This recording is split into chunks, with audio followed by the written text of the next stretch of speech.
Jésus redit à ses contemporains avec force qu'il est bien celui que toute humanité attend, l'espérance promise à Abraham et annoncée par toute l'Écriture.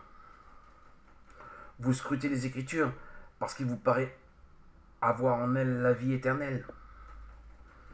Et ce sont elles qui me rendent témoignage.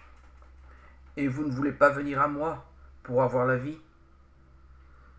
Ne pensez pas que je vous accuserai auprès de mon Père. Il y a quelqu'un qui vous accuse. C'est Moïse, en qui vous fondez votre espoir. En effet, si vous aviez cru Moïse, vous me croiriez, car il a écrit de moi. Mais si vous ne croyez pas ce qu'il a écrit, comment croiriez-vous mes paroles? Jean 5, versets 39 à 47. Moïse a écrit de moi. Scrutez les Écritures. Ce sont elles qui me rendent témoignage. Autant d'affirmations de la part du Seigneur qui nous montrent à l'évidence que, pour lui, son identité se fonde dans l'histoire et qu'il en a pleinement conscience. C'est bien toute l'histoire d'un peuple contenue dans les Écritures qui annonce et prépare Jésus. Jésus est l'aboutissement d'une invraisemblable évolution spirituelle dont nous suivons l'élaboration durant 2000 ans dans l'histoire d'Israël.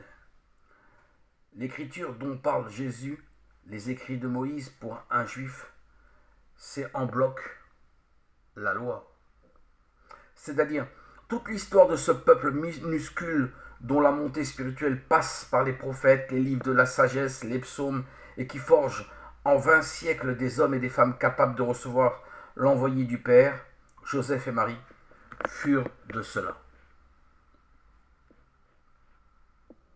Ce n'est pas tellement telle ou telle parole qui fonde cette identité que l'immense évolution spirituelle d'Israël qui va permettre à Dieu de s'incarner et de parler par la bouche de son Fils bien-aimé.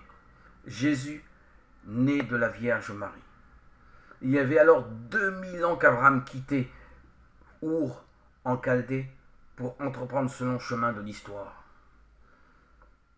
Reprenant ce même itinéraire, en remontant les siècles à notre jour, nous ne pourrons découvrir l'explication de cette lente montée de la pensée religieuse d'Israël qu'en celui qu'elle annonce, Jésus de Nazareth.